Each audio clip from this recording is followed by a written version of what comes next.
Welcome to the Protein Bros podcast. On today's podcast, we have a returning guest in Kyle Gillett. Kyle is one of the most smart people I have ever met in my life. He is an obesity doctor, a specialist when it comes to metabolic health and hormonal health. And on today's podcast, we get into everything there is to know about peptides. If you've heard about peptides, if somebody has been trying to talk you into buying peptides and you don't know exactly what they are, this is the podcast for you because we talk all things peptides. Like I said, we appreciate Kyle coming on for a second time. He is a very, very close friend of ours, and I think the podcast was great. It was packed full of information, so get a notepad out because you're going to need to write some stuff down and look some stuff up. But let's get you to the show. All right, talking the smartest human in America, Kyle Gillett today. That's a big, man, you like getting that put on you like that? No. I mean, it's very convincing. Everybody just let him just believe me. If you didn't listen to our first podcast, you're going to know here pretty quickly. Yeah, I mean, I'm going to start asking questions. You like, talk to me like I'm 7 years old. Let me just start with that. But, dude, so funniest thing about the last time you were here, we talked at length about Ozempic and just kind of its rise, if you will.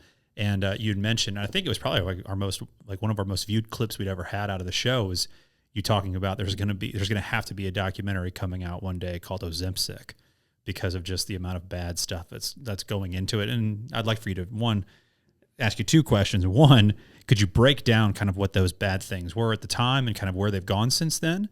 And then two, tell us about your new documentary you're making, Ozempic. Yeah, so I decided to actually film this documentary, and I have been filming it. I'm trying to stay unbiased. So the reason why I called it Ozempic is because Netflix had this big documentary about pain meds like OxyContin, and they called it Dope Sick, another great documentary. But just like anything else, there's fads, and they kind of come in and go out. But I think GLP-1s, which are Ozempic, which is semaglutide or semaglutide, Zepbound or Mounjaro, which is tirzepatide, and soon Retta, which is retatrutide. Yeah, I think that's how you say it. Good job. Hey, for all of us, what? How do you say it again? Retatrutide. Retatrutide. Oh, yep. There's a lot of people on the internet that say that wrong. I just want to say, not just me. You can call it Retta. Yeah. So, it's semaglutide, semaglutide, say it either way. But anyways, these are here to stay. And there's a lot of upsides and downsides. And basically, it has become such a big fad that myself and a lot of other experts like Jim Laval, we think that about 50% or more of overweight or obese Americans have already tried a GLP-1. That's crazy. That being said, if you noticed, then yes, there's actually obesity rates haven't dropped in that. Not significantly. Yeah. We don't have half the obesity rate. Right. So the question is, well, of the 50% of people that have tried it, some have had great success, and perhaps those people do have better health. And maybe it was just one or two injections. Cost is an obvious reason. That is a downside. Often these are very expensive and they get the brand names. Sometimes they're not covered. And even if they are covered, not everybody tolerates the brand name. Tirzepatide molecule is a good example. Again, that is Mounjaro or Zepbound. Yeah. And a lot of people actually benefit and don't need the full 2.5 milligram dose. You asked about downsides. There's a lot of them, and they're actually different for each molecule, but the big ones are constipation, nausea, diarrhea, and it also covers up, especially the first 2 or 3 months or so, then it kind of wears off, but it covers up your natural food drive. So that's not necessarily a good thing if you're also trying to learn how to eat healthy. When you say food drive, are you talking about like ghrelin or? Yeah, so it works in your limbic system in the brain, which is your hypothalamus, your hippocampus, your amygdala, these other areas. And ghrelin is one of the hunger hormones. Mm-hmm. Actually binds to an area in the brain and increases growth hormone. We actually found the receptor for ghrelin before we found ghrelin itself. And then we actually had molecules like MK677, which is ibutamorin, or ipamorelin, or GHRP2. And these all bind ghrelin. Then eventually we found ghrelin itself. So yes, it makes you hungry, but it also increases growth hormone. So it's called a growth hormone secretagogue. And yes, those levels can change some on GLP-1s, but it's not its primary mechanism of action. There's actually receptors to GLP-1 that endogenous GLP-1 is the natural ligand for, but just means it binds that receptor in the brain. So a lot of people call it an appetite suppressant, but GLP-1s have many more mechanisms that are completely unrelated to appetite suppression. So 5 or 6 years ago, when I was helping Derek make Merrick Health, I was a medical director there. And I think we were among the first. I didn't know of any other people that were microdosing GLP-1s. Maybe some bodybuilders were doing it, maybe some football players or strongmen. But basically, you can take a low enough dose to where your appetite is not significantly suppressed, but you still have other health benefits to the system. And I still think that a lot of people would benefit from this, but most people that take it just want to get shredded and lose as much weight as possible. Yeah. Anyways. When you say other health benefits, are from a blood work standpoint, I'm guessing because it is a diabetic drug, it's lowering resting glucose levels. What else health benefits wise? Yeah, so both the tirzepatide molecule and semaglutide molecule, that's again Mounjaro and Ozempic, they are FDA approved for different liver diseases, MASH and NASH. Really? Yeah, liver inflammation. And tirzepatide is also FDA approved in its Zepbound form for obstructive sleep apnea. So if you like to get hammered, you can take a semaglutide and it'll basically erase your bad habits with drinking. Not necessarily. So it's a good question though. Okay. And they might have some benefit in that case because a lot of people that have alcohol-related liver damage also have metabolic-associated liver damage, which is what it is FDA approved for. Okay. You talked about the first part of your answer. I didn't want to interrupt and change course, but the first part of your answer on just the downsides of this, you mentioned the price, right? Somebody might have this 51% of people who are overweight or obese that have tried it in America. It could have been just 1 or 2 shots, you were saying, because the entry level is so high. But with this mass adoption, do you see the price going down? Or it is going down significantly. And there's also peptide companies. So not pharmacies, but a peptide company, basically a research chemical. And so not for human consumption on the bottle, but nobody besides humans uses it. Correct. And a lot of these places are getting, especially the larger ones, they're dropping off. I could say the names of many of them, but I won't. I was about to say one of the biggest ones just got hammered for that. Yeah. And a lot of the, anyway, to stay on topic, compounding pharmacies make these. And a lot of compounding pharmacies are not great quality, but there is, mechanisms to which the FDA and other regulatory bodies and state-by-state pharmacy regulatory bodies, they can look for the bad ones and they can deal with them. That is how it should work. But what I'm afraid is going to happen is that the big pharmaceutical company lobby is going to try to shut down the compounding of all GLP-1s and potentially even all peptides nationwide, even from the very good compounding pharmacies. That's horrible. Which in my opinion, and in the opinion of actually most people, for people that can't tolerate the dose or the brand name product, it is extremely helpful to have these compounding pharmacies as an option.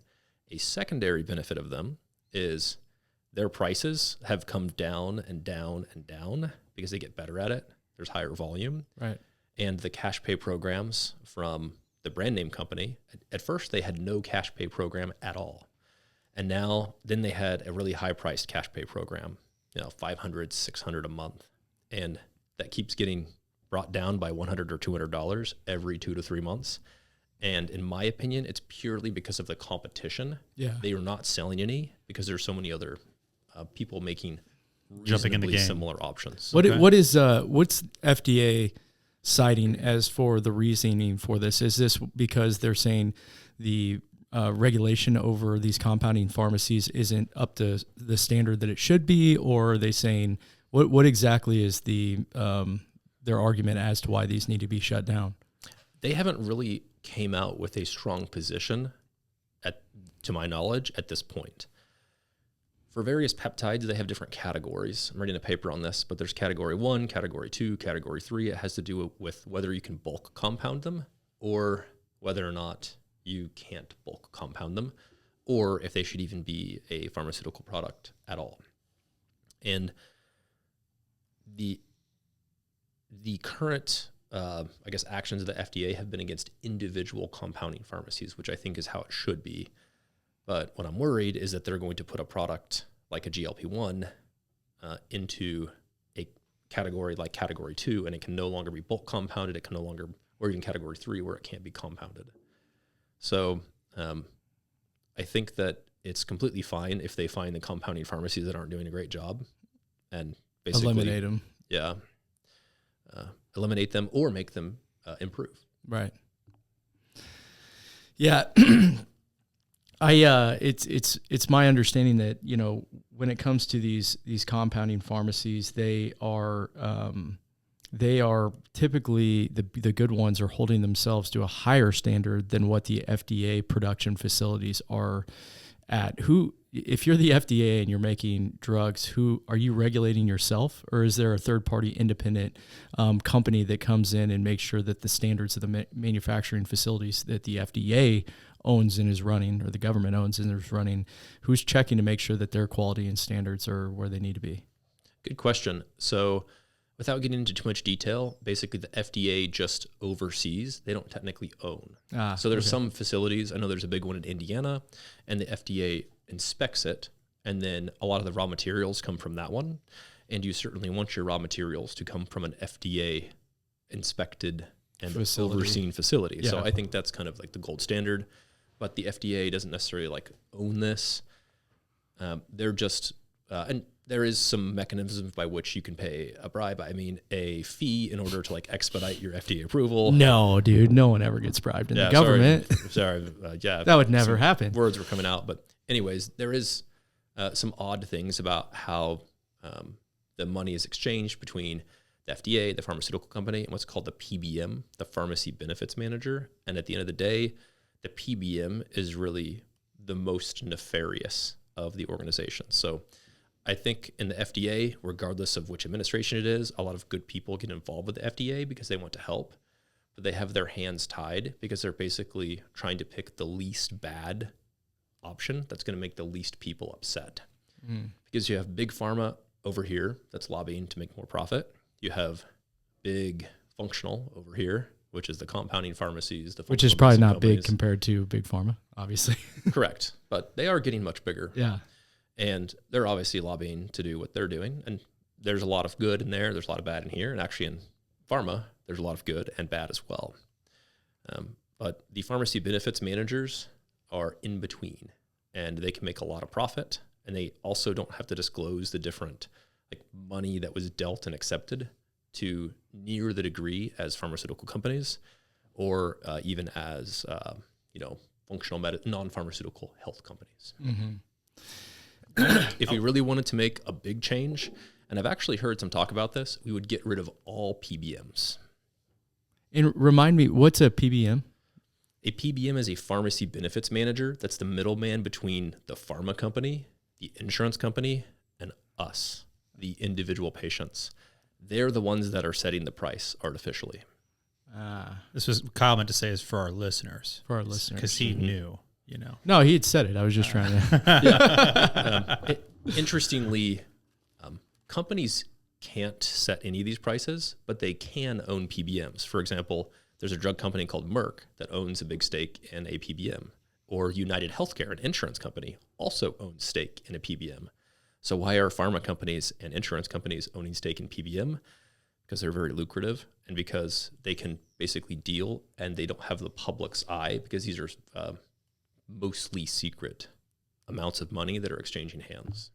On the interest of specifically the compounding pharmacy versus big pharma versus insurance companies, we haven't really talked about insurance companies much.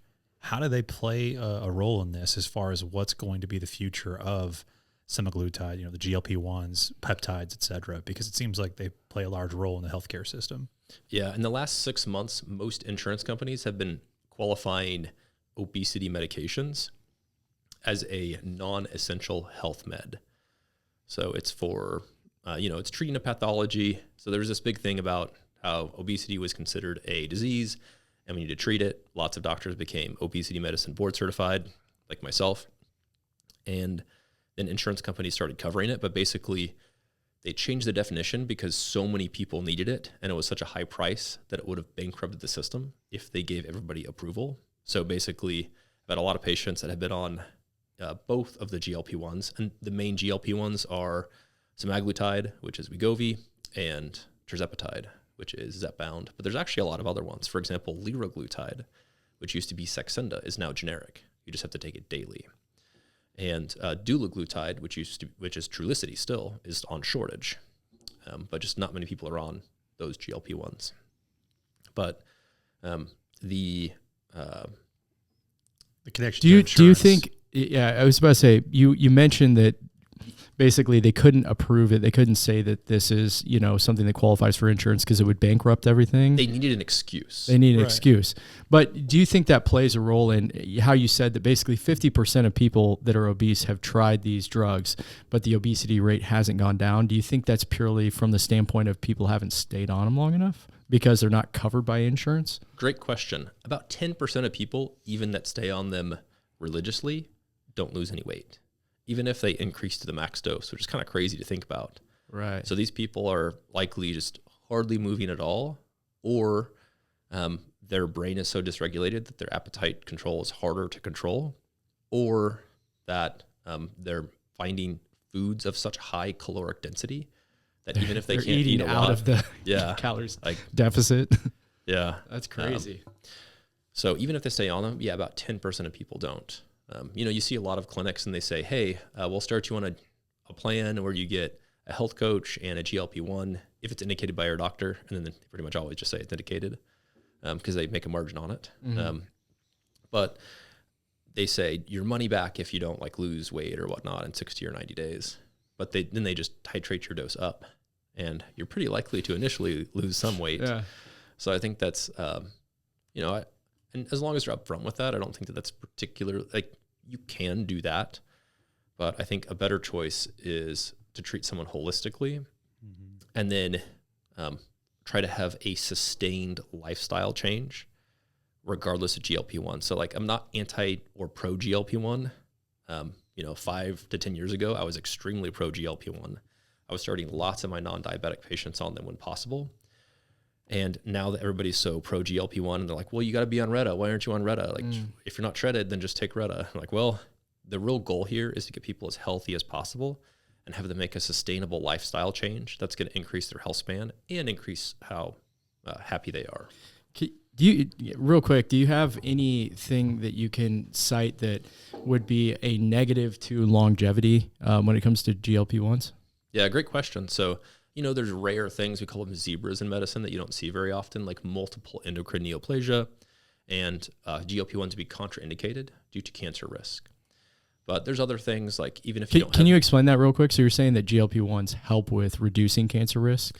If you had multiple endocrine neoplasia, which is a genetic condition, then your risk of cancers like medullary thyroid carcinoma, thyroid cancer, would increase significantly. Okay.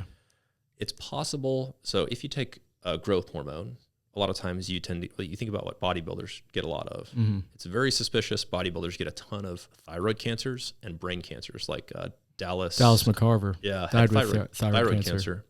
And he was in his early 20s, I believe. Mm-hmm. But growth hormones you do tend to see more thyroid cancers and brain cancers. And interestingly, all GLP-1s are growth hormone secretagogues. So people have heard of GHRPs. You're going to have 3 classes. GLP-1s are the first. And you actually, in some people, you get a huge increase in growth hormone. For example, let's say a teenager comes into me and he or she is suspected to be growth hormone deficient. They might have low IGF-1. I give them glucagon to test to see if it stimulates their growth hormone. You can do glucagon, you can do a GHRP, you can do clonidine. But glucagon is one of the receptors that retatrutide binds. So retatrutide, once we see the phase 3 data, because it's actually not FDA approved yet, I think it's going to significantly increase growth hormone and IGF-1. So, which could increase cancer. If I had let's say I had a history of a thyroid cancer, I probably would not want to take retatrutide. I would rather take tirzepatide, or if I had an active cancer of any point. Let's say I had a low-grade cancer, I can't think of why retatrutide would be better than tirzepatide, other than it just makes you lose more weight. Right. But isn't it kind of a two-way street, because isn't obesity like one of the number one predetermining factors for cancer? Definitely. Yeah. So GLP-1s also might decrease cancer risk because insulin resistance gets better. So you're more insulin sensitive. Insulin can fuel a lot of cancers. You think about a type 1 diabetic, they actually have low IGF-1 levels, but they have to take insulin to live, and most of them get insulin resistant. And they actually also have very high growth hormone levels, despite low IGF-1. It's kind of a paradox, because generally you think high growth hormone, high IGF-1, but type 1s are opposite, partly because of liver health. But anyways, they have, unfortunately, higher cancer risks due to those factors. So yeah, you want, the ideal scenario is optimal growth hormone levels, not too high, not too low, optimal insulin levels, which for almost all Americans is less. Yeah. And then you have a healthy body composition that's not crashing or peaking too quickly. Very cool. I want to get into peptides, because peptides the last 6 months or so have really come on strong. And when I say come on strong, when I'm looking at like Facebook and you have like middle-aged women hawking peptides through Facebook, that's when I'm like, ooh, Specifically, like the stay-at-home moms. the government is not going to like this at some point. So can you start by giving our listeners just an idea of what a peptide is, what a peptide is considered, and what they do and why they've become so popular? Yeah, so a peptide is just a string of amino acids, a small protein, between 2 and a couple dozen amino acids. Carnitine is an example of a dipeptide.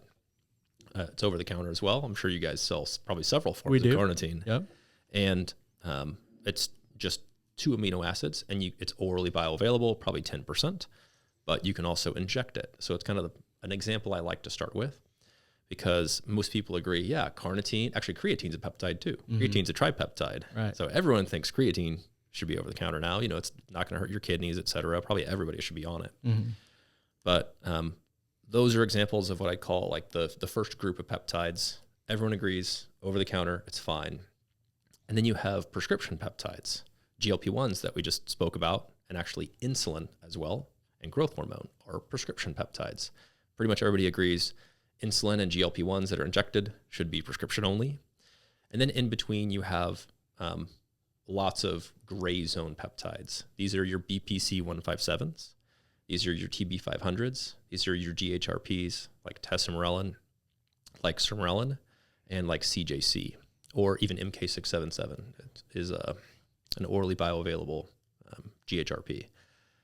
And there's a couple different ways that you can go with this, but some of them, like tesamorelin, are actually FDA approved. I believe Griff does the brand name, but it's almost never covered, and the dosing flexibility is very little. But it's gone through clinical trials. It's very near to bioidentical GHRH, so I like that it's not an extremely synthetic, unnatural molecule. We know exactly what it does, and we have a lot of safety data. So I think this is one that should probably go more in the prescription side of things. But yeah, I hear people say often, oh yeah, you need to get on all this stack. There's lots of names, Wolverine, Glow, Clo, etc. And you got to market it, brother. Yeah. You got to get it. You got to get a good Wolverine, marketing. pretty cool name. Yeah. it is cool. Yeah, it's definitely top tier. But anyways, I think that a lot of these should be more on the prescription side, especially if they're injected. I posted the meme. I got it from the vegetarian meme, like where do you draw the line for eating animals? Apocalypse, you eat rabbits, and then if it's not an apocalypse, you don't eat the rabbits. But for peptides, where I draw the line is if you inject it and it's supposed to be sterile, you're injecting it into your body, you should probably get it from a pharmacy. Like a pharmacist should make that. And then if it's not, I do think it's reasonable to be over the counter. There's lots of things that are over the counter, like NSAIDs. That's your ibuprofen and your Aleve. Yeah. And those things can be extremely harsh on your body. Yeah, there's the meme. I think it's completely fine. People can go to a lot of peptide websites and get various peptides that do have some harm. And as long as they have a decent idea of what the risk and benefit is as a population, that can then be sold over the counter. Let's talk about a couple of the most popular peptides. BPC 157, TB 500. Those are typically sold together as, some would say, the Wolverine stack. Can you give an overview as to what those peptides are, what they are doing in the body, and the potential upsides, the potential downsides? Yeah, so BPC 157 is body protective compound 157.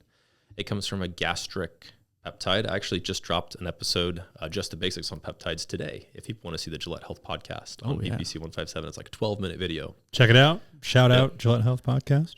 Yeah, a short version of that is it increases blood flow, which is called angiogenesis, and it increases VEGF. Other things like hyperbaric oxygen also increase VEGF a lot, and PRP, you're injecting VEGF. So you're using your body's natural healing mechanism. There's some cancer medications like Avastin that block VEGF. So if you have an active cancer, you probably don't want to blast BPC 157 all the time, but it's found in gastric juice. So I think it's gastric pentadecaoic peptide, and it's just a bioidentical fragment of that. So I like that a lot. That decreases as time passes. If you have an unhealthy gut, that also decreases. So I also use BPC in cases like inflammatory bowel disease, like Crohn's. TB500 is a fragment of a bioidentical peptide that comes from the thymus. It's a gland that is very active when you're young and that completely goes away when you're an adult. So it's probably one of the reasons why kids heal so well. And there is actually human data. So a lot of people say, oh, there's no human data on BPC 157. There was a study on knee pain for BPC 157. It wasn't a great study, but it is a human, it is clinical data. It is a clinical trial, actually, or it's a clinical study. And there's another study, but supposedly I think got us Central America, but they never posted the results. So there's a couple human studies on BPC 157. For how popular it is, why wouldn't the FDA want to do trials on this and try to get it to market, under a brand name? I believe they do. Yeah. One thing that makes it more difficult is it's bioidentical. So I bet somebody's going to change one amino acid on BPC 157, do a trial, and then get it branded. Mm-hmm. Is BPC 157 and TB 500, is that orally bioavailable, or do you have to take it subcutaneously? Yeah, so it actually is. Most people don't realize that. It just works a lot better subcutaneous. Right. But for my patients... Isn't it good for your gut if you take it orally? Mm-hmm. Right. Yeah, if someone's taking it for gut reasons, things like BPC and KPV, I specifically have them take it orally. And there's also orally dissolving forms of it as well. Okay. What is the name of the gentleman that was on Joe Rogan's podcast who is the guy who started up Revive? Is it Brigham? Brigham Bueller. He's such a unique last name. Yeah, Brigham he's Bueller. a great guy. Yeah, he it was like a 3-hour, episode of just straight up like the whole gambit of peptides, right? And just where it's going, what happened, but this episode was like a year ago, probably at this point. Yeah. You know what I'm talking about? It's a lot of peptide companies are clipping up that episode as a reason to buy their peptides. Interesting. Yeah, because he starts off the podcast just basically, giving you the background of the DOJ and basically the whole medical industrial complex, right?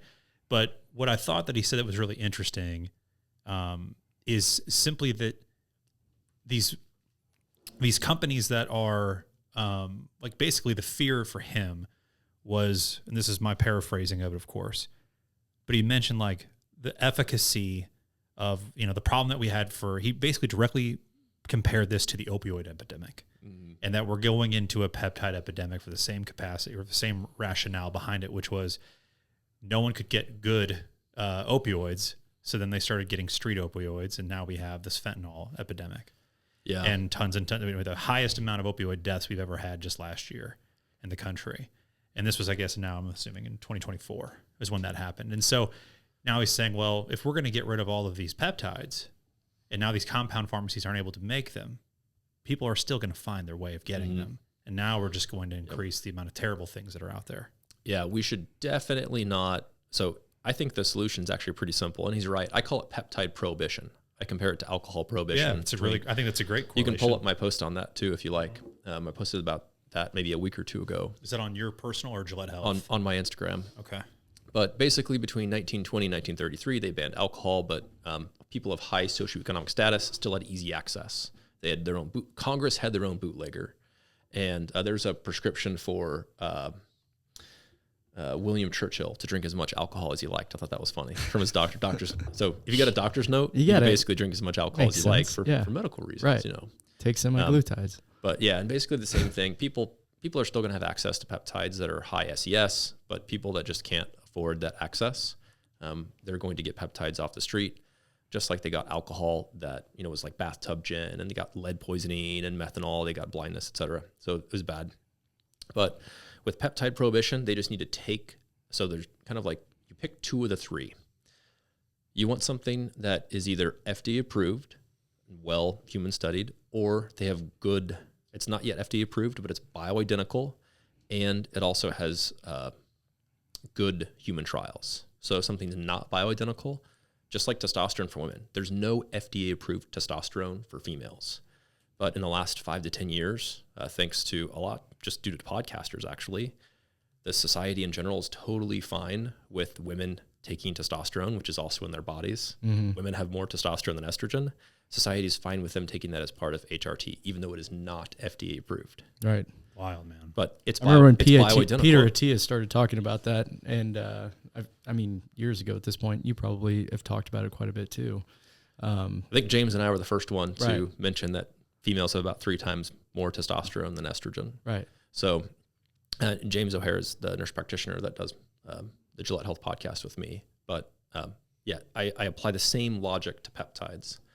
Even if it's not FDA approved, if it's bioidentical and it has good human clinical safety data. For example, ARA290. Not many people know about that peptide.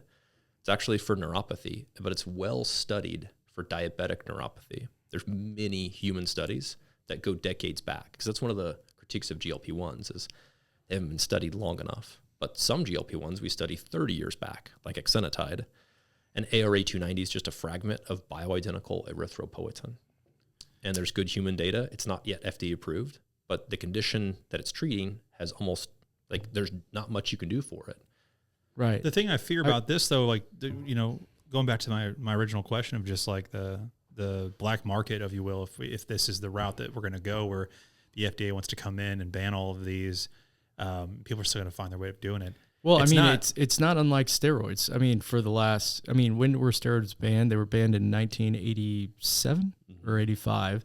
And then there was like a 30-year period where people were just like making it at their house and selling it at the gym. Yeah. So it would be similar to that, I would guess. Right. People didn't stop taking steroids probably increased. The thing that makes it the so, 90s. But what makes it so different is, like, you know, I don't know. I imagine now it's like, you know, with fentanyl and what Brigham was talking about. It's like, you know, just to Kyle's point that he made earlier, we have people who are hawking peptides that, you know, tried them for the first time a month ago, and now all of a sudden they're selling them.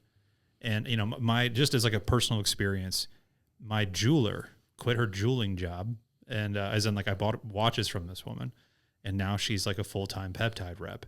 Yeah. I sold watches for 20 years and is like, well, gold rush, I'm in this now. And then there's another woman that I know that used to do, you know, like a classic MLM, and now she's doing a peptide MLM. Mm-hmm. And you're like, whoa, this is getting a little out of hand. Everybody has a peptide company. Here's when people are talking about peptides, they're talking about BPC 157, tesamorelin, CJC, TB500, injectable GHK copper peptide. Mm-hmm. And for those peptides, if people just replace the word peptide with medication, that would fix almost all the problems.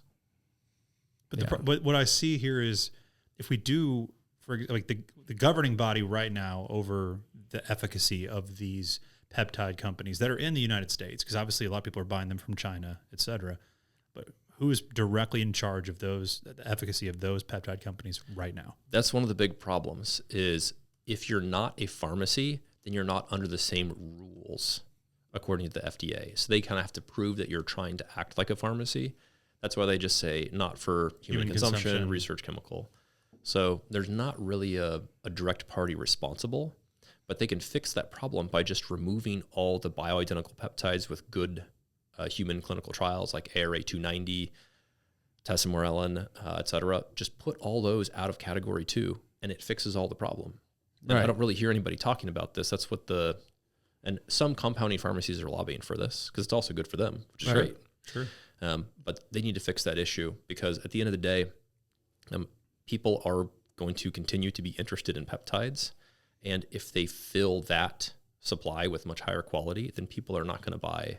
You can go to, I won't name the Chinese websites, but you can go there and buy 100 vials for $5 a vial and then sell them to your buddies for $65. And a lot of people are doing that. That's crazy. If with your best guess, 5 or 10 years down the road, what do peptides look like in America? Like where are people selling them? How are they getting them? How many people are using them? Just your overview of what peptides look like, down the road. Yeah, I'm glass half full. So regardless of what the administration is and who's in charge of the FDA, I do think that the current FDA commissioner in general is doing a good job. And I'm not a particularly political person, but I think that in 5 to 10 years, we have a lot more peptides that have been FDA approved. SS31 is the most recent one, Elamipretide, and it was approved for Barth syndrome, which is extremely rare, but it's great that it's approved. I think more are going to go that way. And then I think that there's also a good chance that there's some sort of new regulation that hopefully shuts down a lot of these research chemical peptide companies and allows pharmacies to make more of them. Right. That's awesome. Is there any peptides that you see basically getting, siphoned off and basically being essentially just sold as like supplements in the future? Not GLP-1s. I'm not sure what's going to happen with GLP-1s. Right. But They're starting to do oral of that as well, of course. So it's like, yeah. to your meme, right? Yeah. Wouldn't that be able to do a GLP-1 over the counter? Yeah, potentially. Yeah, it What requires a lot more oversight. So, that's more of my thought from a health advice standpoint. That's a general rule of thumb. But I think that peptides like KPV, BPC 157, those are going to have oral and sublingual versions. They dissolve in your mouth. I think a lot of people will be buying those over the counter. In fact, you can go to places like Metabolic Elite or Annular and get those peptides over the counter right now. And those are actually made by pharmacists. But I also know But those are gray area, right? You can't actually sell them over the and legally do it, can you? As long as they're not injected. So if you go to annular.com or Metabolic Elite, I think .co, something like that, none of those are injected. So it's kind of the opposite of a research chemical website. They're all either oral tablets or sublingually dissolving tablets. Is there any I would say like one of these non-regulated pharmacies, I shouldn't even call them that, right? But chemical research companies, if you will, right? Is there any of them that you actually stand behind? There's one that's decent and a couple that are interesting, but none that I'll name the names of. Sure. There is a lot of pharmacies that I like. You mentioned Revive. That's actually one of my go-to sources for tesamorelin that's compounded, so not the brand name Agrifta, and a lot of people do well on much lower doses. I don't want their IGF-1 to get above about 300. And I've also heard some people say that IGF-1 doesn't increase from GHRPs. It's not true. I actually just saw a patient today that's IGF-1 was over 300, so we needed to decrease the dose. Just like if you're on testosterone, and especially if you're in side effects, and also your level's too high, you might want to decrease the dose. Peptides are the same way, especially injected peptides, because you don't have to worry about bioavailability. But Strive is another one that I think is great quality. I think that Anazao is another pharmacy, very good quality. And there's many other ones too. But in general, if I was choosing to inject something into my body, I would choose a pharmacy over something that says, kind of like my main red flag, if it says not for human use, research chemical only. It's like, oh, maybe I should listen to that. Yeah. What if you had to, make your whole business is basically the opposite of what I'm about to ask you to do. But if you had to make a recommendation on, 3 or 4 peptides that you like, that you think are going to be mainstays in the peptide industry that you think that people would benefit from, what are those? Yeah. So hopefully these are mainstay, but I think the particularly underrated peptides, number one, I'll actually put as ARA 290, partly because nobody talks about it. But there's a lot of people with neuropathy, whether it's diabetic neuropathy or otherwise, that have just gone to the end of the road. Maybe they've tried hyperbaric oxygen, they've tried high doses of B vitamins, but they haven't tried that. So I think similar to people with a debilitating disease like cancer or some syndrome, they look for orphan drugs or other, urgent use authorization things. I think that can help a lot of people, and I've seen some phenomenal results from that. And it's bioidentical, and there's good clinical safety data. Next would be tesamorelin. So I think that that's just one of the best GHRH analogs. It increases growth hormone, decreases visceral adipose. There's a lot of recovery benefit. BPC 157 has got to be in there too, almost for obvious reasons at this point. I've used it personally before and was very surprised at how well it worked. I had injured my shoulder. I got what I call CrossFit shoulder, and I tried red light therapy. I tried hydrogen water. I tried rehab exercises. I even tried PRP, which helped a little bit. All the previous things, unfortunately, didn't help my shoulder for 2 months. And within 2 to 3 weeks on PPC 157 and TB 500, and I also took a Russian peptide called Cardilax that Putin's doctor invented. This Dr. Kavinson has a lot of interesting peptides, and frankly, I have a hard time discerning, because he posts his studies, but then Western medicine says his studies aren't legit. But I can read and see his studies, and then it used to be I'd put in Consensus, which is my favorite app, and you can download the Consensus for ChatGPT as well. But I put it in there, and they'd pop up his studies, and now I put it in there, and it doesn't pop up. So they must have excluded stuff. So something's happening, but it's the CIA. But anyways, I did that stack, and my shoulder has been fantastic. Nice. Since doing that. So talk to your own doctor about those peptides, but those are, right. I hope that those reach mainstream use. And with that, we would ideally have a lot more clinical trials as well. Yeah, I think that's the big thing there is because, no matter what, I've been in the fitness industry for long enough since, 2010. And I've seen a lot of quote unquote gold rushes happen in the fitness industry. And they are always followed by the heavy hand of the government every time. Mm-hmm. And so when I see things that are getting basically that are uncontrolled, not coming from people like you, they're coming from people that are far dumber than, the random person I went to high school with, then I know, there's about to be a swift. There's going to be a swing back of the pendulum when it comes to the government at some point. So I think the trials need to happen, and some kind of regulatory oversight has to happen to where it kind of reels things back in. Because would you agree that these things can be dangerous? They need to have people need to have oversight when using them, right? Yeah.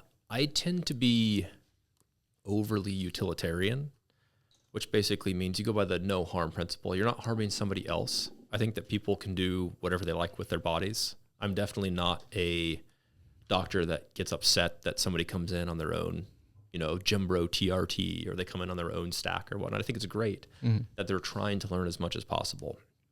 But whenever possible, I try to recommend removing regulation rather than adding more. And I do think that there's a lot of other things, for example, stimulants or SARMs that are in kind of the research chemical standpoint, but there's just so many better alternatives. Lots of people aren't interested in those because they're able to get, there's lots of physicians that if somebody would benefit more than they are harmed from a stimulant, it's all about the benefit to detriment ratio. Lots of people are on stimulants and TRT, HRT from their doctor. So less people are on the research chemical versions. Same thing should be true of peptides. I do think if they removed almost all those category 2 peptides and allowed pharmacies to bulk compound them, those pharmacies would just outcompete all these other companies, and they would be shut down without having to, hire a huge amount of staff and spend all of our taxpayer money in order to do so. Let's change gears to the blood test now. Blood tests are getting really popular too, man. It seems like it's more and more easy to do that online or do that and grab something from a kit from somewhere and then take it home. What process do you think is best? And can you trust these ones that are, you can buy off the shelf, if you will? Yeah, it's a great question. So It's kind of like if you had a car, except we're organic machines. If you have a car, then there's a lot of ways that you can analyze it. Some are more accurate than others. You can hook up these computers to your car and think of labs like that. So if you're trying to figure out, let's say what your progesterone or estrogen metabolite tests are, there's easy at-home tests that you can do. But in general, if you want very accurate tests, then it needs to be phlebotomy. There's some exceptions to that you can do dried blood spot tests and other tests that don't require phlebotomy, which is where they put a needle into your vein, for example, at a place like LabCorp or Quest.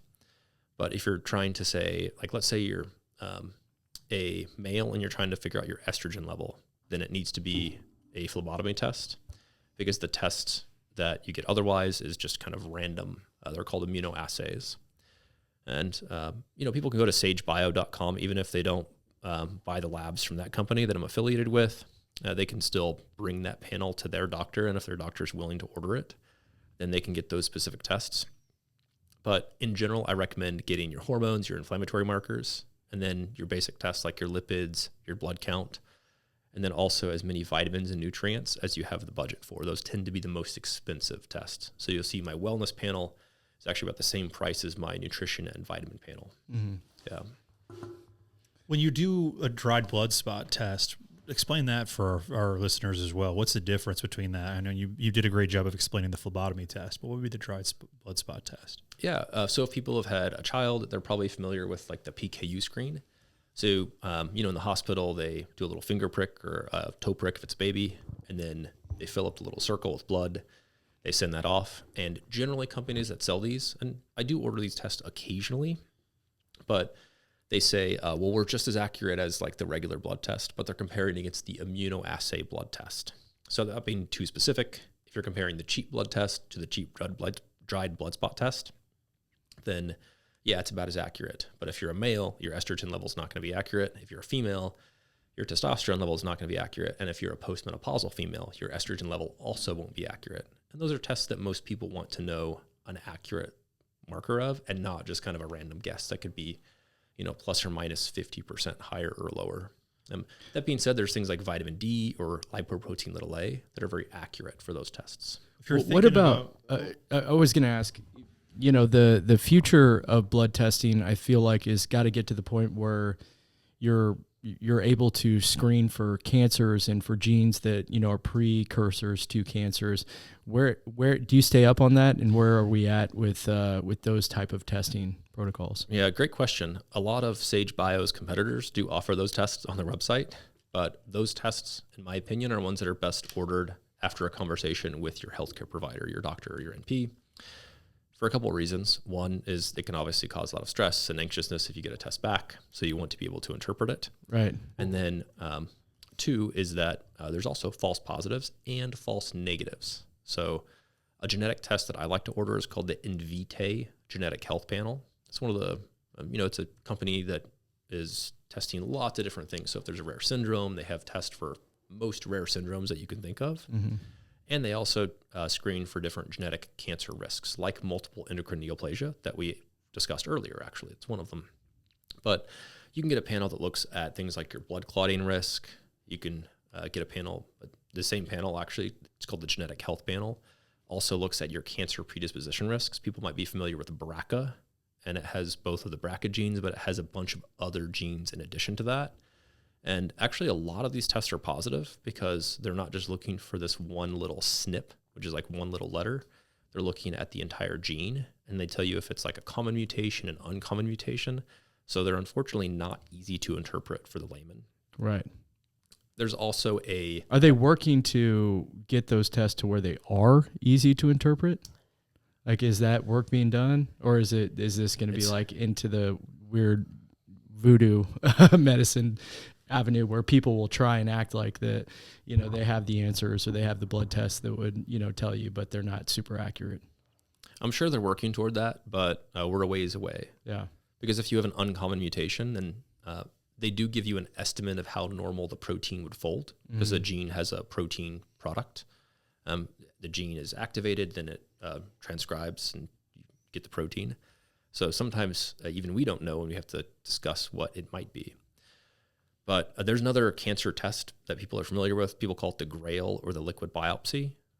It's called the GRAIL Gallery test. GRAIL is the company, Gallery is the test. And this is not a screening test. So you have your screening tests, which are like your colon cancer screenings, colonoscopy, mammogram for breast cancer, et cetera. And then you have an early cancer detection test. So you think about a good screening test, it finds almost all cancers. So if you get a colonoscopy or a Cologuard, it finds about 98% of cancers. Whereas with a Gallery test, it only finds about half the cancers.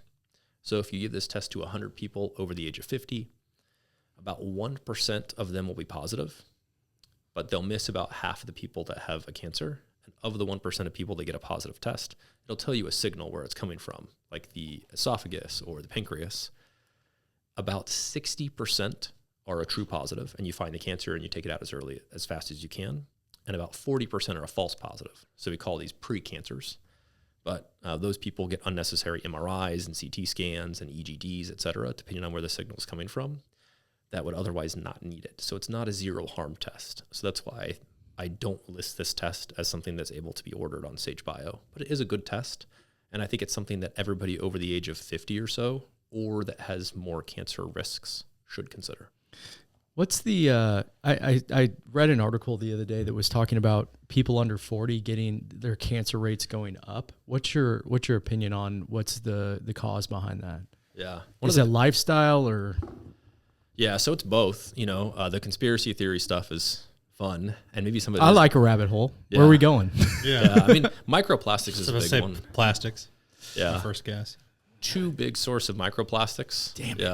Damn it. Probably not a huge source compared to just the plastics in our room. So like, I don't know what the fire retardant is in this building, but this is a huge building. So I'm sure they have a crazy amount of fire retardant and other materials. But yeah, just being indoors and breathing is by far the largest source of microplastics. No kidding. Wild. Would have never guessed that. That was I read that most adults have enough microplastics that you could make a plastic spoon from what's in your body currently. Have you heard that before? I've heard that. I don't know if that's true. Sure. Yeah. Sounds like Probably, a meme though. Yeah, I don't know. So you think microplastics is one of the main contributors, or are you saying this is a conspiracy theory? I think it's a contributor. Yeah. I'd say the main contributor, if I had to guess, is just metabolic syndrome. Mm-hmm. Just people being unhealthy and inactive. But those GLP-1s aren't necessary, right, for the insurance companies, as they say. Yeah. They don't need those. Yeah, so that, that does help, because if you're less insulin resistant, then you're probably going to develop less insulin-related cancers. Right. But another one is just inactivity. So one of the big ways that you can detox, people talk about sauna, but just literally doing cardio and sweating also helps you detox from microplastics. Another reason why I recommend people shower right after they work out, partly because, we usually wear like plastic clothes basically. Mm-hmm. But if you sweat out a bunch of plastic and toxins, I think it makes sense to wash that off in a shower as soon as possible. Even if even if it's your home gym, you're not concerned about like other people's bacteria. And then another source of microplastics would be coffee cups, because lots of cups are lined with this plastic type substance. Me, man. Yeah, I do. I do a lot of coffee cups, and I know that it has like that film waxy, on it. Yeah. So you can order coffee cups that it has like a plant-based film that has no plastic in it. Yeah, I forget where I order mine from, but you can do that. And but yeah, make sure you sweat. Make sure that your diet has as many whole foods as possible, because processed foods, via a variety of different mechanisms, are likely also increasing cancer risk. We'll probably figure out 30 years from now, it'll be obvious, but just try to live as naturally as possible. Well, to Kyle's point, as far as like the cancer risks going up, or was the risk the word you used? No, I mean just overall cancer numbers of young adults is going sky high, and it's a lot of it's like you mentioned colon cancer. In colon cancer one, it's also like prostate cancer. A lot of like they're saying, did they just lower the age that they're recommending your first prostate exam? I believe. Generally, we don't do prostate exams unless you have a high PSA. But yeah, most people don't get a PSA until around maybe I'm thinking colonoscopy then. Colonoscopy. So there's several reasons why colon cancer risk is increasing. In fact, there was a recent study that said marathon runners and ultra marathon runners are at higher risk because they did colonoscopies on all these marathon and ultra marathon runners between 35 and 45, and a ton of them had colon cancer.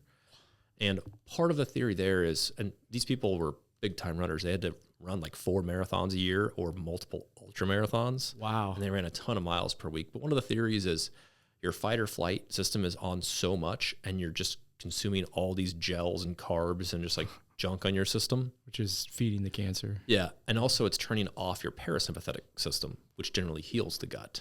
So you don't have that balance between fight or flight and rest and digest nervous systems.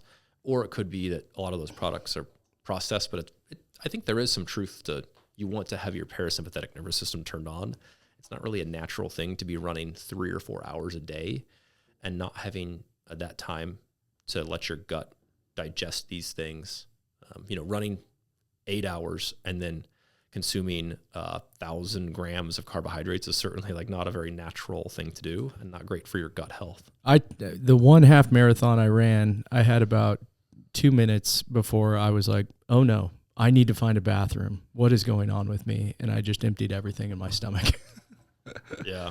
How does this, we talked about microplastics. We talked about these are the variables that have gone into these higher cancer numbers. Do any of these correlate with the lower fertility numbers that are happening? It's like I feel a real epidemic in the country. Yeah, there's microplastics in everyone's gonads, ovaries and testes, unfortunately. Now, I still think that metabolic syndrome and the other lifestyle factors we mentioned are contributing. I think our unnatural environment actually also contributes.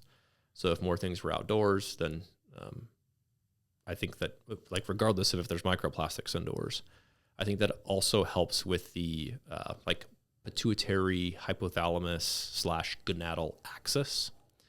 And there's a lot of other inputs that are important as well. So, for example, kisspeptin is a kind of like a neuropeptide. It's also a peptide, kisspeptin is, but the brain will make it, and it helps release GnRH, which helps release LH and FSH. And there's a lot of social inputs to kisspeptin release as well. So, it's involved in delayed puberty and early puberty, et cetera. So I think that humans right now live very different to humans in the past. It's kind of hard to prove scientifically, but I think that it's true.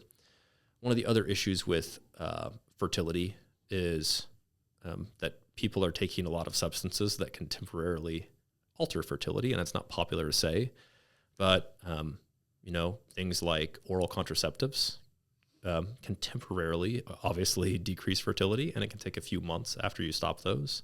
Oral contraceptives are just synthetic hormone replacement therapy, which is fine if the benefit is enough. Being able to choose to have a child at the right time of your life is a huge benefit. So I'm not necessarily anti all oral contraceptives, but lots of medications can affect it. For example, metformin, SSRIs, statin medications, and other lipid medications. And then a lot of supplements can likely affect fertility as well. Lots of peptides affect fertility for the better or for the worse, actually. But at the end of the day, and there's other things too, for example, with cancer and fertility, like a lot of people ask me about immunizations. There's probably comments right now asking about immunizations, which is kind of a whole nother topic. But just replace immunization with medication and then talk about the upside and the downside of each one, because a lot of them are more or less inflammatory, and how much your body is inflamed, how much your C-reactive protein will spike after taking something does temporarily, mostly temporarily, affect your fertility and cancer risk. My gosh. Speaking of immunizations, are you big guy that gets a bunch of, vaccines or shots, like as a doctor? Yeah, good question. I have had some immunizations. I've actually had something like 40 Hep B immunizations. I still don't have any titer. So in hindsight, I would not have had so many hepatitis B immunizations. Mm-hmm. I do think that there is a lot of benefit to some of them, especially if you, let's say you have someone with a cochlear implant, then you really want to make sure you preserve that ear as much as possible. You want to get immunized against things that commonly cause ear infections, like Streptococcus pneumoniae, and also like Hib, which is Haemophilus influenza. And you probably want to get a Tdap, like a tetanus shot.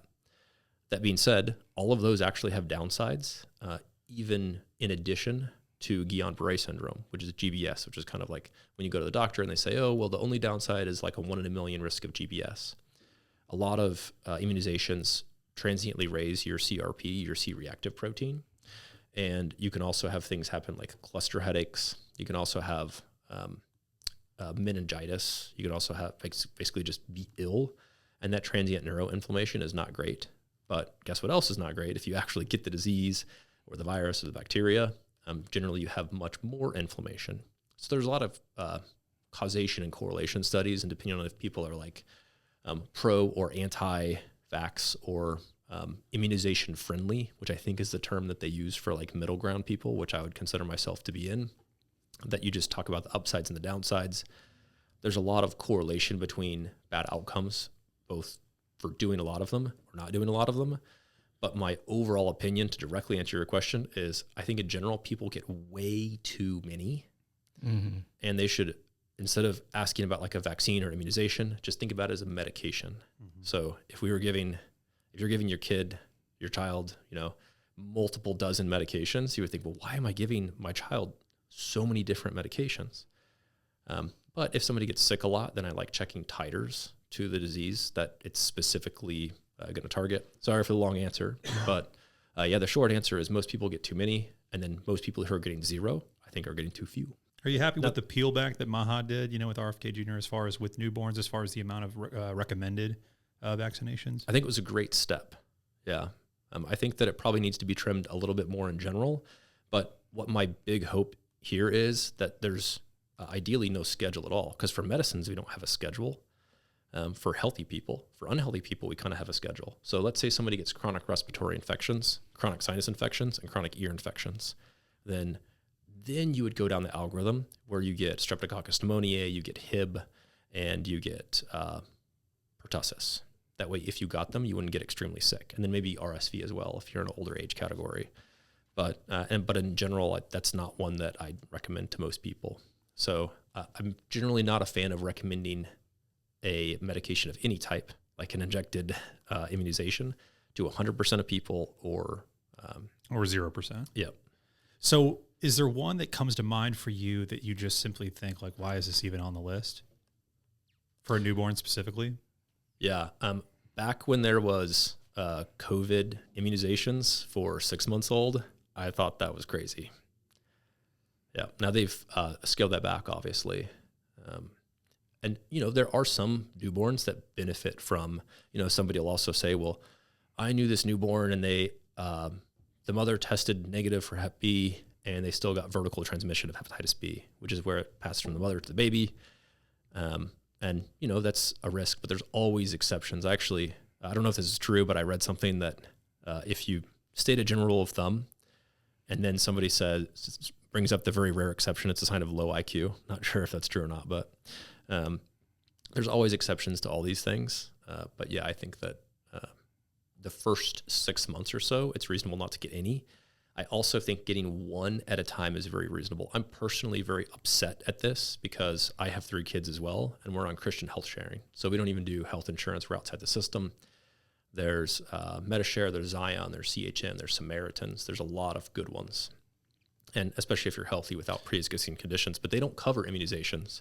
So I have to go to the health department to get mine, and they're extremely expensive, even for me. So if the government really cared about herd immunity and public health, they would be free, every one of them, and you'd be able to get just one at a time. They wouldn't have these combos where you're getting, 6 different ones at the same visit.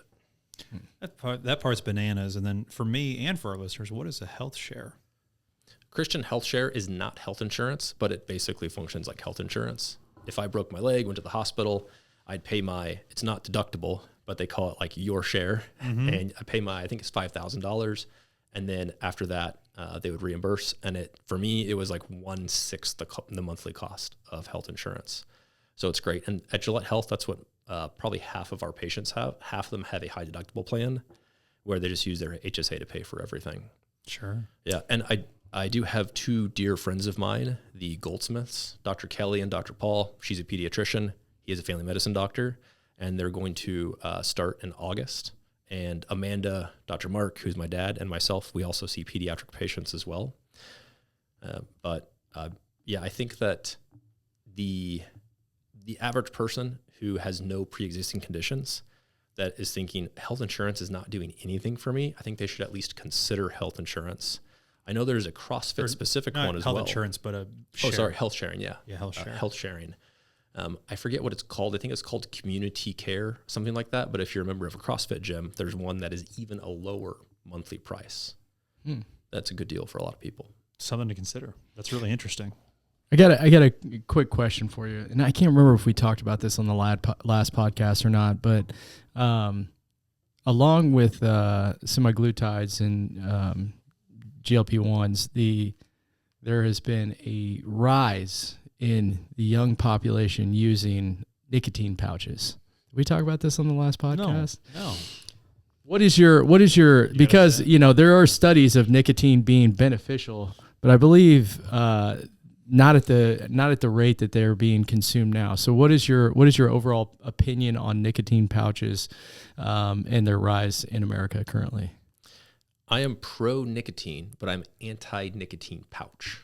Oh, okay. I've seen the things where they compare the Alp to the Zen, and the Alp is so much cleaner or whatnot. But I have never seen somebody start nicotine pouches and take them every day and not escalate their dose. Sure. You're basically borrowing tomorrow's nicotinergic cognition for today, which is okay if you want to do it. I occasionally use a nicotine troche or something called Tabex, which is a non-nicotine alkaloid. It's not made from the tobacco plant. It's made from a different plant, from the cytisus plant. And you can actually get that on Amazon. It's tablets.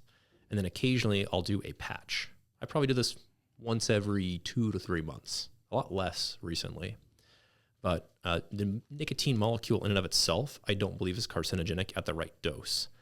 But what is that dose to you? 0.5 milligram for a troche, and the lowest dose patch, which is the 7 milligram patch, but you take it off after 2 or 3 hours. You don't leave it on for 24 hours because you eventually are going to desensitize your nicotinic receptor. So is there oral, like the fact that it's in an oral pouch, let's say there's, I believe, is it athletic nicotine, Kyle? What's it called? Yeah, I think theirs is like a milligram. It's like a milligram to, I think they only do like 1 to 3. That's the highest they go. Is it the milligramage dose that's the issue to you, Kyle, or outside of like, the habit forming that you're doing? But is it is there something wrong blood with the pressure? Pouch? More about the pouch itself is what I'm asking about. Is the oral pouch an issue? Because you're mentioning a troche, which is also oral, but is it the pouch itself or the flavorings that you have an issue with? It's not the pouch. Troches can be an issue as well. If I take a troche, it's 0.25 or 0.5 at the max. And even then, a lot of times I'm just feeling it because I'm so sensitive to it. If a pouch was a low enough dose, then it would probably be okay.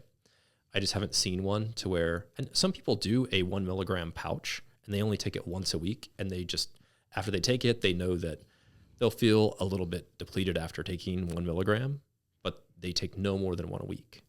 The issue is when people are taking it daily. But if somebody's ever taken a pouch 7 times daily, what is? Let's say somebody was taking it daily. What's the negatives of doing that? Not just from like a biological standpoint, but also from you mentioned feeling depleted. What are the when you say depleted? What exactly are you talking about? The receptor itself that nicotine binds to. There's a lot of endogenous ligands, basically molecules in the body that bind the same receptor as nicotine, nicotinic receptors. You have nicotinic receptors and muscarinic receptors. And these have a lot of different important nervous system functions. And if you escalate the dose, like let's say you're taking 3 milligrams 6 times a day of a pouch, then as you come off of that, then all of those important body systems that are just running in the background are going to be downregulated. So, and you are going to be less fluent, your cognition is going to be worse. You're basically going to seem dumber if you're not utilizing nicotine. Yeah. So it's similar to it's not as big of an issue as high doses of ADHD meds. But think of it kind of similarly to if somebody's on a really low dose of ADHD med and they just take it every once in a while, they're not going to have that like little bit of a crash afterward where they just feel blah. It's the same thing with nicotine. What's your opinion? What's the best way if somebody was taking high doses of nicotine to get off it? Do you have any special tricks? Personal preference, probably the combination of a patch plus Tabex tablets. You do 6 a day, 5 a day, 4 a day, 3, 2, 1. And Tabex is just nicotine, but it's in a pill form? Tabex is not nicotine. I believe it's cytosine, and it comes from the cytisus plant. So it's a different alkaloid. It's still an alkaloid, but it's not tobacco. Some people call it Russian nicotine.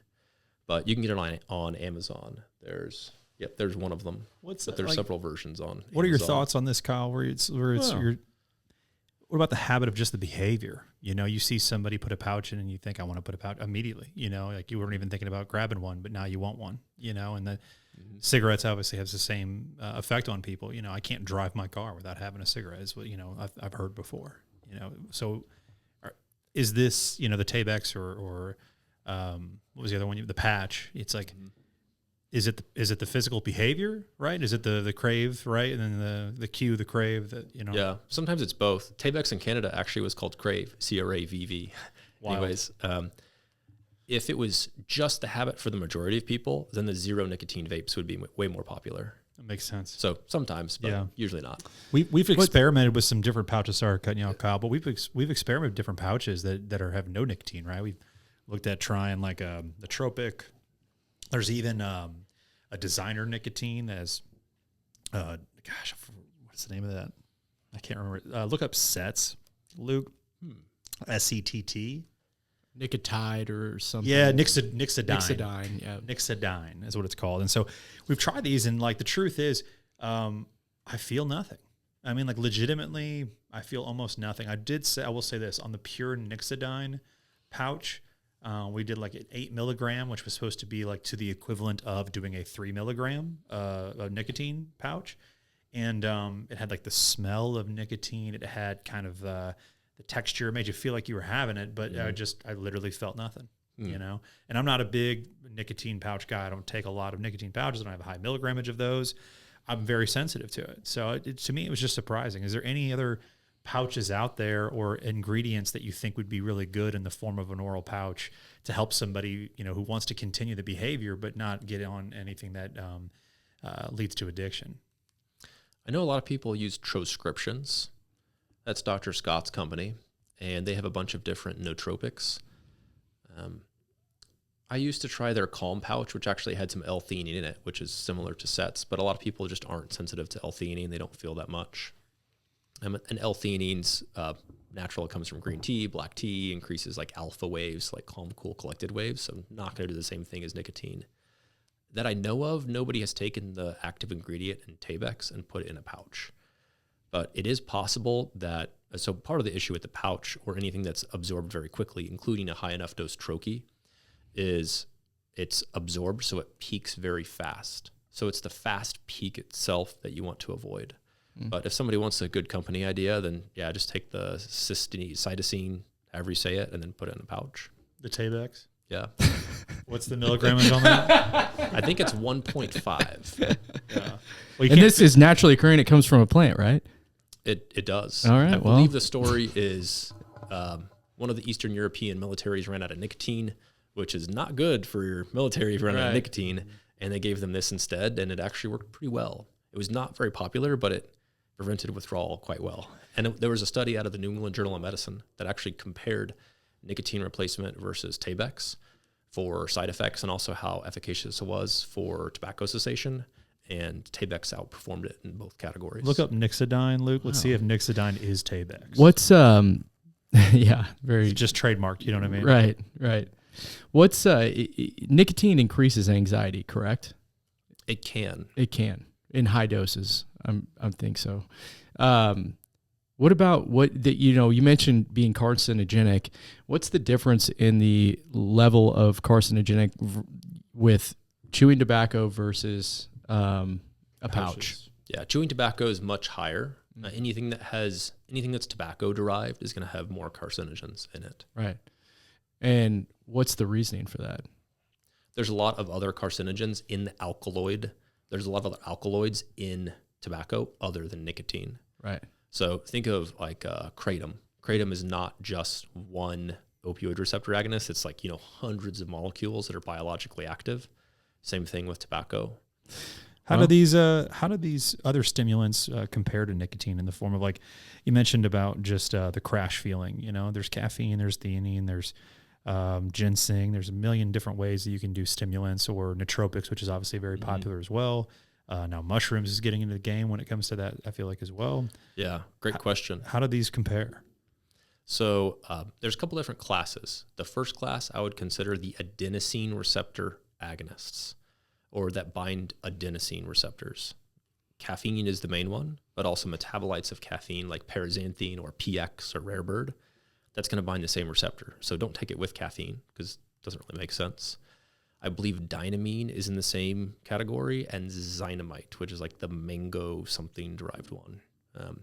So a lot of different adenosine receptor agonists. Doesn't really make sense to stack them, especially if you already have caffeine. So most stimulants, if you either pick caffeine or pick a non-caffeine, that's going to exit the system faster. That's why people like PX or paraxanthine. There's a bunch of energy drinks that have that for people that are not tolerant of caffeine but still want to have the exact same mechanism of action. And then you have your cholinergic molecules. So think of like alpha GPC, choline bitartrate. Anything that's cholinergic is going to have that mechanism of action. And then you have your dopaminergic molecules with that mechanism of action. And then you have your nicotinergic molecules with that mechanism of action. And then last, you would have your niacinamides. So those are things that kind of give you energy via vitamin B3, which that looks like that's what the, I forget what you called it, but the other pouch, the nixidine, is a form of, it's a nicotinamide. It's a vitamin B3 derivative. So nicotinamide riboside, or NR, is a very similar molecule. And there's interesting studies that show even if you take vitamin B3 itself, it will correct an NAD plus deplete state.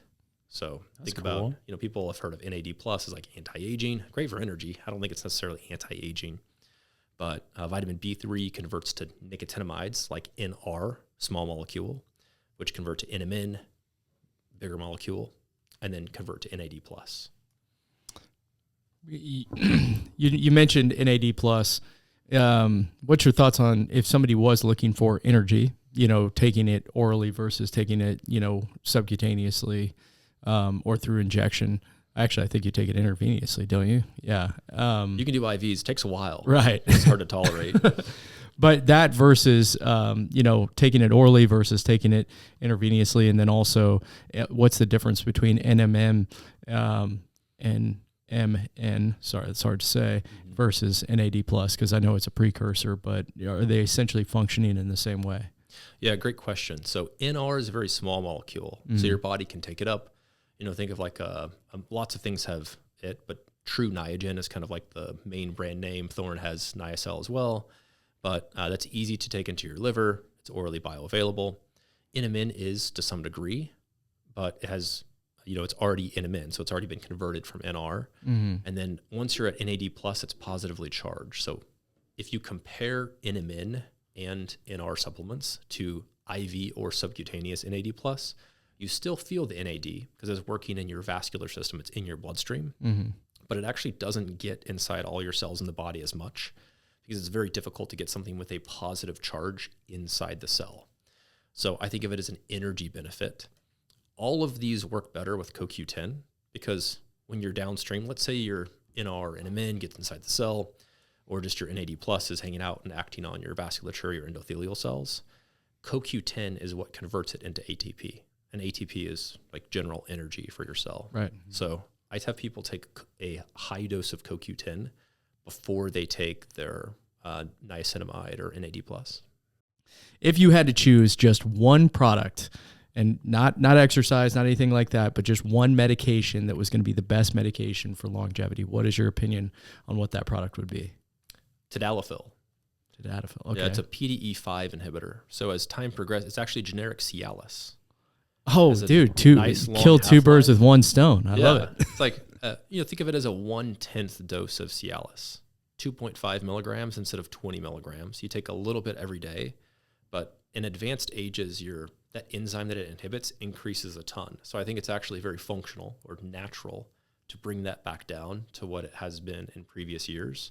and it helps you metabolize your nitric oxide less. So if people have seen ads for prescription pre-workout, all it is tadalafil. Wild. So it just gives you a great pump, huh?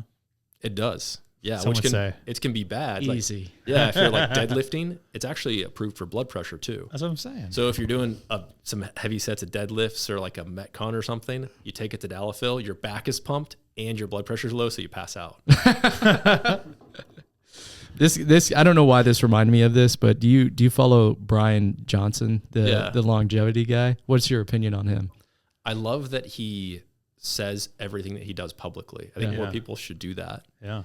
And I talk about like some of the best Gillett Health podcast episodes is just me talking about my frustrations with my own health or whatever's going on or, whatever it is. And people also want to know what peptides and stacks you're on too. Right. So they can go find out. But that's one thing that's great. And then I think he legitimately wants to be healthier and help other people be healthier. And he has an organ system approach, which I think is a good way to approach it. He's very smart. He does seem like maybe he's like a little bit of a simp, but anyways, that's kind of a different story. But he just has very different goals for me. I'm a Christian. Not everybody has, his big thing is don't die. Yeah. I want to die. I want to go see Jesus someday. That's my metaphysical goal. Not everybody has to do that. But I just don't like that. That's the goal. The don't die shirts are a little much, right? All right. It does seem like there's a weird thing like that happening in America where there's, tech billionaires that are obsessed with not dying. I listened to a podcast with Elon Musk the other day, and the guy that was interviewing him was like, "I'd like to live to 150," and I'm like, "Dude, chill out." What was the name? 120 is where I draw the line. Right. What was the? It's becoming the new currency. What was the experiment how long can you live? that Brian did that you really liked that you wanted to try out yourself, Jeff? What was that experiment? What, the longevity mix? No, I'm talking about the. I'm talking I know about. it's trying. I know what you're saying. Transfusing your son's blood into yourself. He did measure his son. What did he measure on? Well, his son? first off, let's just rip on this dude for a second. His son's name is Talmadge. All right, which is kind of sweet. I like it. What? Yeah, you would Talmadge? never. You Talmadge. would never. Anyway, so Talmadge. Call him Tally. No, you would never. But Talmadge and him, he posted his results on the amount of nighttime boners he got. I saw that between him and his son. And he's Jeff was like, "This can't be real. This has got to be a meme page or something." Yeah, well, I mean, I watched his whole documentary before. I mean, I've talked about Brian on this podcast several times. The podcast is super interesting. I think everybody should watch it. And to his point, like, that guy's completely transformed his life. I think he's absolutely better off for it. It sounds like he truly, instead of just like, going with the norm of what society would tell him to do, he just like truly went all in on what he wanted. Yeah, I mean, a lot of what he does. Do you like his supplements? That's what I really want to know. Do you like his longevity? I do not like his supplements. What makes you not like his supplements? That's what I want to know. So. Yeah. So there's a couple of reasons. One is he's supposed to be, like this unbiased, unbalanced person that's doing these experiments just because. But what he ends up doing is just pushing a lot of his supplements. Mm-hmm. He also doesn't formulate them particularly well. And most of all, compared to other supplements that are higher quality and just as good, they're just very overpriced. So if somebody, I do have patients that take his supplements and some of them are okay, but for what they do, the doses aren't great. I don't like the blends, and the price is just kind of like the nail in the coffin. There's just other better alternatives, and a lot of them are so niche that I don't think that they really move the needle. The average person that he's trying to sell those to is probably better off just starting your essentials, making sure your omega-3s are there, making sure your creatine is there. There's enough protein. Most people don't have enough fiber in their diet. A lot of people could just add a fiber supplement blend, like Sun Fiber or whatever else, and be better off than adding some extremely expensive supplement. Yeah. I've got a couple more topics I wanted to tackle with you. We're at an hour and a half right now. Right. But I got a couple really good topics I want to talk to you. So we might have to bring you back on here pretty soon, Kyle, because I still want to talk about hair loss. I know you have some really, really great research and some great thoughts on that. Something that I've listened to recently that like they think that within 5 years that just won't ever be a thing anymore. If you don't want to be bald, you won't have to be. What are your thoughts on that specifically before we won't get any deeper, but just what are your thoughts on that? Do you think baldness is cured in quotes in 5 years? No. Okay. So they're referring to PP405, this hyped UCLA molecule. It's always a UCLA molecule. It is a new mechanism of action that kind of like stimulates the stem cell, which is great. But I think that if they study it for more than 6 weeks, which I believe is how long they studied it, then that effect is going to wear off. So I don't think it's going to cure baldness. The other topic that came to mind was... I was going to say, what about with finasteride, minoxidil, oral versus topical? What's your thoughts? Well, now we're just getting into it, Kyle. Well, I'm sorry. We won't do that. Yeah. We won't do that. I know we've been holding them up. I was like, we got a podcast with him tomorrow. Right. But the other one I wanted to just speak on, because we brought up Brian Johnson, is him leaving the country and going. Did you watch this part of the documentary where he like went to a country that had like no governing agency, and it was like was it stem cells? Mm-hmm. Do you have a strong opinion on that? Do you have a deep knowledge of that at all? It depends on the stem cell. So, like, what made him have to leave the country for that? Because I think they do stem cell here, but why did he have to go there? Yeah, what country was it? Certain types of stem cells, usually they go to Central America or Southeast Asia. And it's basically because the more invasive your stem cell procedure, the more they're injecting it, and the sketchier the source, the further away from the states you have to go.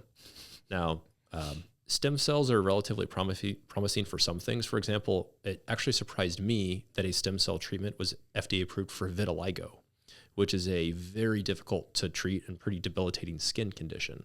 So stem cells are progressing faster than I expected for a lot of things.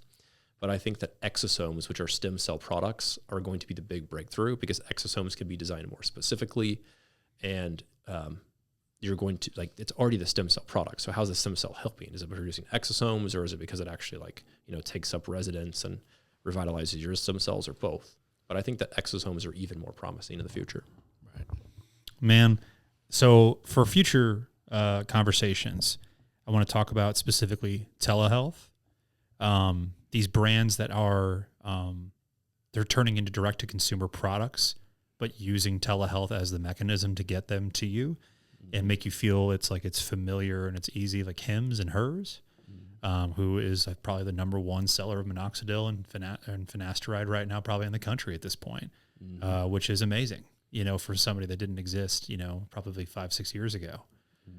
So lots to talk about there. Want to talk more about health fads. Basically, it's like, do you think cold plunging is still going to be popular in a year or 2 years? What's going to happen with... it's already dropped off. We've already reached the peak. Yeah. For sure on the peak, but I mean, like, we still are seeing brand new businesses open up as that's their main draw. Mm-hmm. You got sauna, red light. With wellness and health, I think being something that's not going anywhere anytime soon. And I think people are starting to really want to take health into their own hands, which I'd love to see. Mm-hmm. Wanting to be in control of their health and truly take longevity serious. I think all these things are great, and I just want to talk more about just the trends of what we're seeing, and do we see them continuing? So today was really great. We talked about a ton of stuff, but tons more to unwrap, and we'll do that another time. Dude, thank you for coming on, man. You're always one of my favorite guests, and I feel we don't typically have to fight over who's going to ask the next question. So you had us doing that right a million times today. So man, just such a great time talking to you. Thank you for taking the time to talk with us, and let's do another one of these soon, man. Thank you. My pleasure. Appreciate you.